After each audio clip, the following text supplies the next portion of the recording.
4월 10일 말씀으로 시작하는 아침입니다. 그리스도 중심 성경 읽기는 열왕기상 11장에서 13장, 오늘 묵상 구절은 열왕기상 11장 11절에서 13절입니다. 2절과 3절을 먼저 읽겠습니다. 여호와께서 일찍이 이 여러 백성에 대하여 이스라엘 자손에게 말씀하시기를 너희는 그들과 서로 통혼하지 말며 그들도 너희와 서로 통혼하게 하지 말라. 그들이 반드시 너희의 마음을 돌려 그들의 신들을 따르게 하리라 하셨으나 솔로몬이 그들을 사랑하였더라. 왕은 후궁이 700명이요 첩이 300명이라 그 여인들이 왕의 마음을 돌아서게 하였더라. 솔로몬은 이스라엘 역사상 가장 영광스러운 때를 보낸 왕이었습니다. 하나님께서는 그에게 지혜를 주셨으며 솔로몬은 그 지혜로 왕국을 잘 다스렸습니다. 그러나 그는 가장 중요한 것을 놓쳐버렸습니다. 솔로몬은 자신에게 주어진 왕의 역할을 잘하는 것에만 신경 쓴 나머지 하나님의 말씀을 저버린 것입니다. 솔로몬은 왕국의 화평을 위해 여러 나라의 이방 여인을 아내로 맞이하는 화친 조약을 맺었습니다. 솔로몬의 후궁이 700이고 첩이 300명이었다고 합니다. 그로 인해 왕국은 주변 국가들과의 관계가 좋았습니다. 하지만 그들을 통해 수많은 우상들이 이스라엘로 들어오게 되었습니다. 결국 솔로몬마저 마음이 돌아서 버렸습니다. 6절과 7절, 8절을 보겠습니다. 솔로몬이 여호와의 눈앞에서 악을 행하여 그의 아버지 다윗이 여호와의 온전히 따름과 같지 아니하고 모압에 가증한 그모스를 위하여 예루살렘 앞 산당을 지었고 또 암몬 자손의 가증한 몰록을 위하여 그와 같이 하였으며 그가 또 그의 이방 여인들을 위하여 다 그와 같이 한지라. 그들이 자기의 신들에게 분향하며 제사하였더라. 이스라엘의 왕은 참된 왕이신 하나님을 대변하는 존재입니다. 이스라엘 나라의 왕의 역할은 그 나라를 잘 다스리는 것뿐 아니라 더 우선적으로 하나님의 말씀에 순종하여야 했습니다. 이스라엘의 왕은 백성들이 하나님의 말씀을 잘 따르도록 모범이 되어야 했습니다. 솔로몬의 범죄는 마치 에덴 동산의 아담의 범죄와 같습니다. 하나님께서 동산의 모든 것을 맡기시고 선악의 열매만을 먹지 말라 하셨는데 아담은 결국 하나님의 말씀을 어깁니다.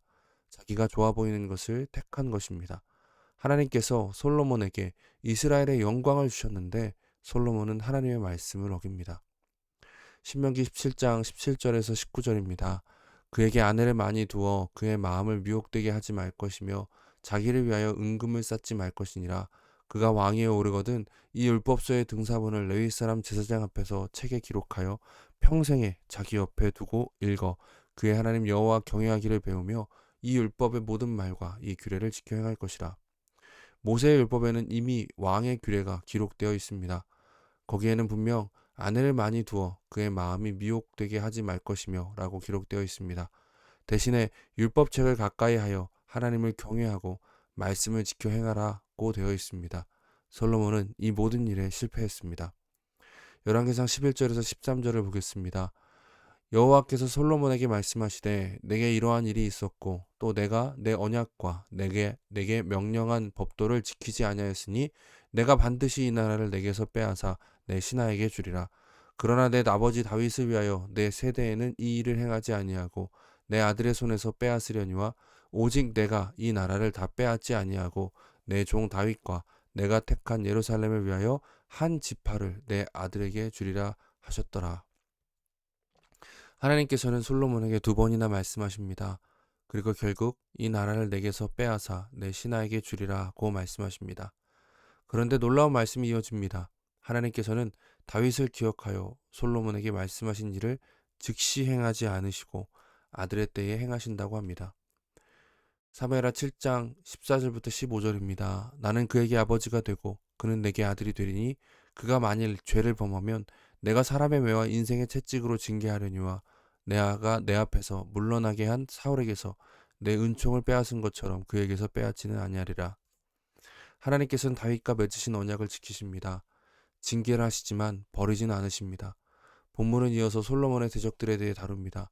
하나님께서는 그에게 매를 드십니다. 그러나 중요한 것은 버리지 않으셨다는 겁니다. 솔로몬은 회개할 기회를 얻었습니다. 솔로몬은 자신의 의 때문이 아니라 다윗 때문에 하나님께 버림당하지 않았습니다. 여기서 우리는 복음의 놀라운 원리를 깨닫습니다. 나의 의로 인함이 아니라 예수 그리스도로 인해 우리는 영원히 하나님의 자녀가 되었습니다. 솔로몬의 모습과 우리의 모습이 다르지 않습니다. 오히려 우리 안에 있는 아직 표출되지 못한 죄는 더 큽니다. 그럼에도 하나님께서는 신자된 우리를 버리지 않으십니다. 우리가 잘했기 때문이 아니라 예수 그리스도로 인함입니다. 우리는 놀라운 은혜를 받았습니다. 그렇다면 하나님께서 버리지 않으니 이제 마음껏 죄를 지어도 될까요? 전혀 그렇지 않습니다. 솔로몬에게 징계가 있었습니다. 징계는 아픕니다. 마찬가지로 하나님께서는 우리를 포기하지 않으시고 때려서라도 뜻하신 모습으로 만들어 가십니다. 이것이 아버지 하나님의 사랑입니다. 철없는 자녀는 자기밖에 모릅니다. 솔로몬이 그랬습니다. 자기 왕국에만 관심이 있었습니다. 그래서 하나님의 뜻을 떠나게 되었습니다. 그러나 하나님께서는 징계를 통해서라도 돌아오게 하십니다. 우리도 솔로몬과 같은 길 위에 있습니다. 아마도 솔로몬에게 가장 불명예스러운 것은 성경이 솔로몬의 회개에 대해 기록하지 않았다는 것입니다. 그가 회개하여 하나님의 품에 있음을 의심하지 않지만 확정적인 기록이 없다는 것은 수치스러운 일이 될 수 있습니다. 그런 의미에서 신자된 우리는 솔로몬보다 더 큰 영광 가운데 있습니다. 복음의 약속은 우리의 결론에 대해 확신하게 합니다. 나의 행동의 기준을 둔 불확실한 미래가 아니라 예수 그리스도 안에 중심을 둔 확실한 미래가 우리에게 약속되어 있습니다. 얼마나 감사한 일인지 모릅니다. 오늘 하루도 그 은혜를 믿으며 말씀에 순종하는 삶을 살아가길 바랍니다. 함께 기도하겠습니다. 하나님 감사합니다. 오늘도 우리를 불러주시고 말씀 앞에 서게 하시니 그 말씀을 따라 살아가게 하여 주시옵소서. 솔로몬의 모습을 보며 우리 자신의 모습을 돌아봅니다. 우리 안에도 솔로몬과 같이 나에게 맡겨진 일을 하느라 하나님의 말씀을 무시하고 하나님께서 싫어하는 일인 줄 뻔히 알면서 행하고 있는 일이 너무나 많습니다. 이러한 우리를 불쌍히 여겨주시고 이제 다시 주님을 바라보게 하여 주시옵소서.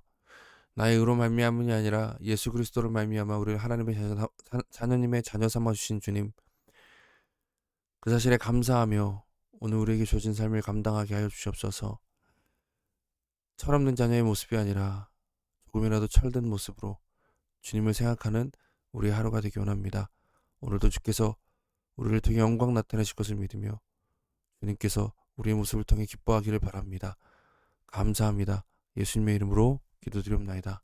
아멘. 오늘도 하나님께서 우리와 함께 하십니다.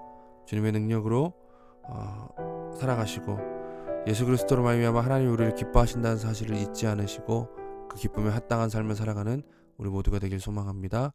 감사합니다.